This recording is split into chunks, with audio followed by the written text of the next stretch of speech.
Oh my God, si spinner nawala na guys. Stop! Saan ka papunta? Hmm? Mm-mm. Hmm? Gutom na kayo? Gutom na? Gutom yan? Sige, ready kayo. So, ayan. Magpaparonda tayo guys. Yan sila. Malaki talagang pagkakaiba ng ng dagit at ordinary kalapati lang kaysa mga may lahi. Ayan sila guys. Hindi mo na halos makita kasi tumutuldok yan guys eh. Pag pinaparonda mo. Ayun sila, ayun ikot-ikot lang sila dito guys. Tuwing weekend kasi yan guys, dapat parondahin sila para maano sila.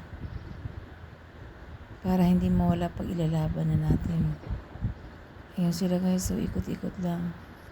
Minsan guys, nakakatuwa sila talaga. Nakakatuwa sila. Nakakatanggal sila ng stress.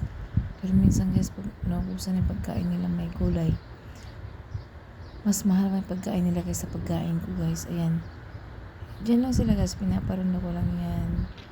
Then, pagkatapos, yun.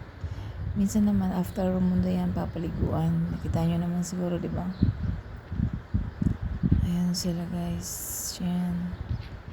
Ikot-ikot lang sila. Akala mo guys, kunti lang yan, pero marami yan sila. Kasi tumutuldok yan eh. Halos hindi mo makita na eh. Ayan. Minsan dati guys, ayaw ko ng kalapati. Pero nung ako na nag-alaga every single day of my life sa Riyadh, umaga hapon ako nang papakain, parang yun, natutuwa na rin ako, ganyan. Ako pumabili pagkain, ganyan.